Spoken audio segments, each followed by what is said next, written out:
ایک معیار ہے بیٹی کے لیے، وہ بیاہ کے کسی جگہ گئی ہے، اس کی شکایت آئی ہے، تو ہمارا جواب یہ ہے کہ ابھی بچی ہے، سیکھتے سیکھتے سیکھ جائے گی. یہ جواب بنائیں بہو کے لیے.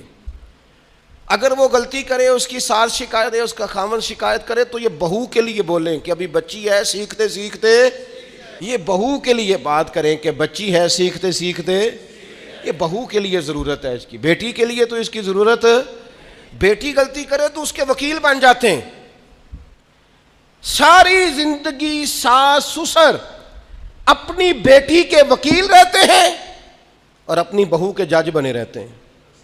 اس کے لیے فیصلے سناتے ہو، وکالت کرتے ہو، یہ بیٹی نہیں کسی کی، اس کے جج بن گئے ہو، اس کے حق میں فیصلوں کا اعلان ہے، اس کے لیے وکالتوں کا اعلان ہے. چھ معنی دارت. مسلمان کا یہ اخلاقی رویہ نہیں ہوتا.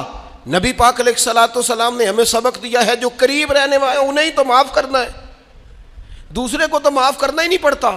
اپنوں کو ہی تو معافی کی ضرورت ہوتی ہے چونکہ اپنوں نے ساتھ رہنا. حضرت انس بن مالک رضی اللہ تعالیٰ عنہ یہ بڑے خوش نصیب خوش بخت انسان ہیں. کہتے میری اماں خود مجھے حضور کی بارگاہ میں چھوڑ گئی تھی کہ یا رسول اللہ یہ آپ کی خدمت کرے گا. کہتے میں نے 10 سال حضور کی نوکری کی ہے. پاک نے کبھی اوف بھی نہیں کہا. بلکہ بخاری مسلم میں ایک انوکھی بات موجود ہے. فرماتے ہیں مجھے ایک دن حضور نے فرمایا جا یہ کام کر کے آ. کہتے میرے دل میں یہی تھا کہ فوراً جاؤں گا. اسی طرح لفظ موجود ہے، میرے دل میں تھا جا کر کے آؤں گا. حضور نے فرمایا کر کے آ. دل میں پکا ارادہ تھا جاؤں گا، لیکن اپنی زبان سے میں نے کہا حضور میں نے کوئی نہیں جانا. یہ کیوں بات کی؟ یہ ذرا لاڈ کے ساتھ کی، یہ ذرا ناز کے ساتھ کی، یہ ذرا نا محبت کے ساتھ کی. یہ ذرا حضور جو پیار کرتے تھے نا اس پیار کو سامنے. حضور میں نے نہیں جانا. تو کہتے ہیں حضور تھپکی دے کے، یہ غلام سے بات ہو رہی، حضور فرمانے لگے چل نہ تجھے کہا ہے نہ جا کر کے آ. کہتے میں چلا گیا، اسی ارادے سے گیا تھا جاؤں گا، لیکن رستے میں جب میں گیا تو بچے کھیل رہے تھے، میں نے بھی کھیلنا شروع کر دیا. کھیل رہا ہوں دیر ہو گئی. حضور نے بھیجا تھا کسی کام. اب جب زیادہ دیر ہوئی تو کریم گھر سے نکلے، اور جب حضور نے مجھے دور سے دیکھا اور مجھے کریم کے آنے کا پتہ چلا تو اب میں ڈرا. اب میرا انداز بڑا جدا گانا ہو گیا چونکہ حضور نے بھیجا تھا. یہ تو خادم کی بات ہے نا. اے سچی گل دسیا جی اپنا منڈا بھی کدے نہ جائے تے اور تینوں میں کلیا سی تو گیا کیوں نہیں؟ ناراض نہیں ہونا آپ نے، لیکن چلو بچہ ہے، کسی وقت دیر سویر بھی ہو ہی جاتی ہے، کیوں اتنی ستی کرتے ہیں؟ حضرت انس بن مالک کہتے ہیں جب حضور کو آتے دیکھا تو میں پوری طرح ڈر گیا، لیکن کریم محبوب جب میرے قریب آئے اور مجھے ڈرا ہوا دیکھا نا تو پھر رحمت للعالمین محبوب کی رحمت کا بادل چھایا. اور جب حضور مجھے دیکھ کے ہنسے نا بس وہ ہنس گئے اور میرا کام بن گیا. بس کریم تھوڑی دیر ہوئی ایک آیا کالیاں زلفاں والا، ایویں 2 کڑیاں میرے من وچ رکیا تے کر گیا نور اجالا.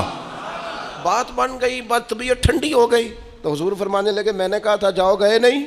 اب جب حضور مسکرا گئے تو بات ہی ختم ہو گئی. یا رسول اللہ صلی اللہ علیہ وسلم جانے لگا ہوں.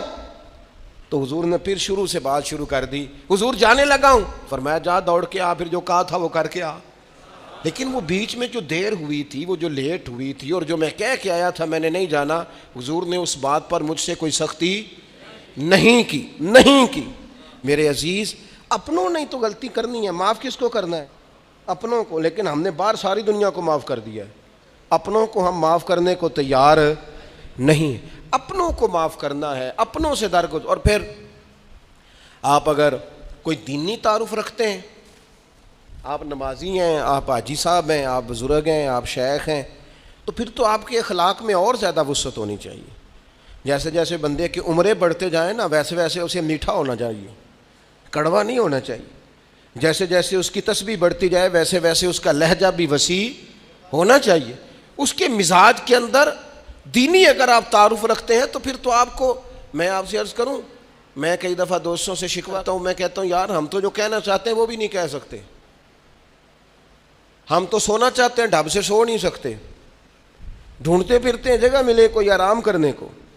کیوں؟ اس لیے کہ دینی تعارف رکھتے ہیں. آپ نے وہ دعویٰ ہی نہیں کرنا تھا، یہاں تے چٹی چادر لا دے نا کڑیے، تے پین فقیراں دی لوئی چٹی چادر تے پھر داغ لگیندا ہی تے لوئی نو داغ نہ کوئی. جب آپ کا دعویٰ ہے کہ ہم نے کام کرنا ہے اور بڑی اوپر والی سطح پہ کرنا ہے تو پھر آپ آرام ڈھونڈتے پھریں, پھر آپ قرار ڈھونڈتے پھریں. تو یہ تو دو باتیں ہو گئی. ایک بات کرنی پڑے گی, دینی تعارف رکھنے والے آدمی نے اگر اس نے دین سکھانا ہے اپنے بچوں کو, اپنے گھر والوں کو, تو حسن اخلاق سے سکھائے گا. وہ اگر ڈنڈا پکڑ لے ہر وقت, سختی بھی کریں جہاں ضرورت ہو, لیکن اگر اس کا لہجہ ہی ہمیشہ کے لیے تلخ ہو جائے گا تو وہ کبھی بھی دین سکھانے میں کامیاب. انسان بہت سارے دینی غلطیاں کرتے ہیں. میں بہت سارے لوگوں کو دیکھتا ہوں وہ اس طرح تنقید کر رہے ہوتے ہیں جیسے انہوں نے پہلے اسے پورا درس نظامی پڑھایا ہے, اصول پڑھائے ہیں, تو اب غلطی کر رہا ہے تو تنقید کر رہے ہیں. بھئی عام آدمی ہے, اس سے غلطی ہوگی.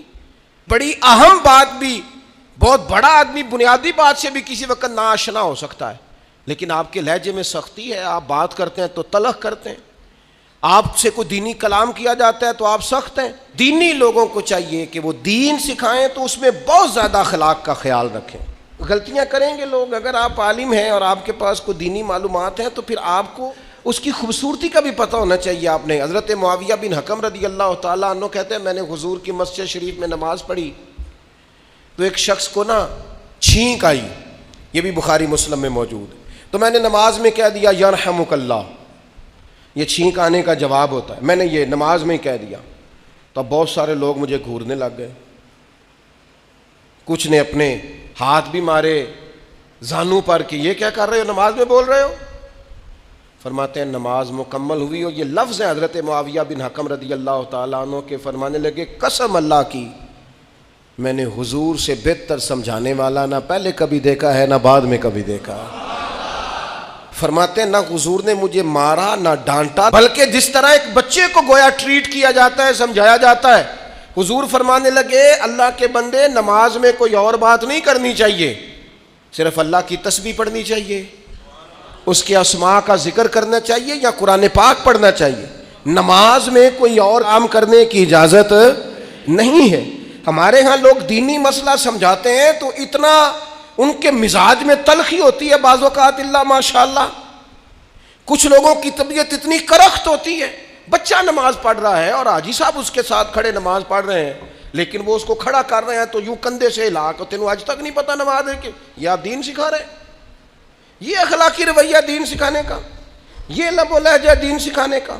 قطعاً ایسا کوئی کام نہ کریں.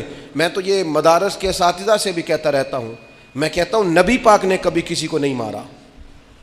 آپ بچوں کو ڈانٹیں, کریں کچھ, لیکن وہ رویہ آپ اختیار نہ کریں جس کی دین اجازت نہیں دیتا. تو اخلاقیات میں ان چیزوں کا ضرور خیال کریں.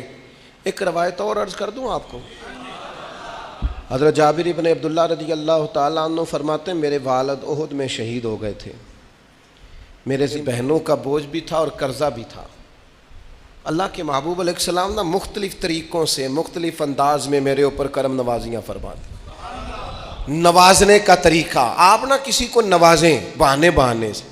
میں نے بعض بزرگوں کو دیکھا ہے کسی بچے کو ادارے میں خانقاہ میں کمزور دیکھتے, وہ سریلا بھی نہیں ہے, اسے کہتے چل پتر نعت سنا, وہ نعت سنا رہا ہے تو اسے نذرانہ دے رہے ہیں, چل بیٹے تلاوت سنا, چل تقریر سنا, کسی بھی طریقے سے اس کو تسلی ہو رہی.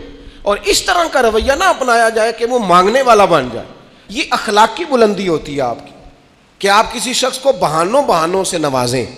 اس طرح کا ماحول نہ بنائیں کہ آپ اسے کہیں کہ چونکہ تو کمزور ہے, غریب ہے, فقیر ہے, لہذا تجھے دے رہا ہوں. حضرت جابر ابن عبداللہ فرماتے ہیں, اور یہ بھی آپ کو مسلم شریف میں ملے گا, فرماتے ہیں کہ جنگ میں میں حضور کے ساتھ تھا, میرا اونٹ بڑا کمزور ہو گیا, بیمار ہو گیا, چل نہیں رہا تھا. حضور میرے قریب آئے اور پیچھے آ کے فرمانے لگے اسے بھگاتا کیوں نہیں. میں نے کہا حضور بیمار ہے, کیسے بھگاؤں. تو نبی پاک نے نا اونٹ کو ایک درہ لگایا اور گویا پیغمبر اعظم نے حکم دیا, نبی رحمت نے, نبی اکرم نے حکم دیا, فرمایا اونٹ بھاگتا کیوں نہیں. وہ جو سب سے پیچھے تھا وہ سب سے آگے نکل گیا. واہ کیا جود و کرم ہے شہ بطحا تیرا, اور نہیں سنتا ہی نہیں مانگنے والا تیرا. سرکار نے حکم دیا, وہ اونٹ سب سے آگے نکل گیا. اب حضور گھوڑا دوڑا کے آگے آئے اور فرمانے لگے جابر یہ اونٹ میرے ہاتھ بیچ نہیں دیتا.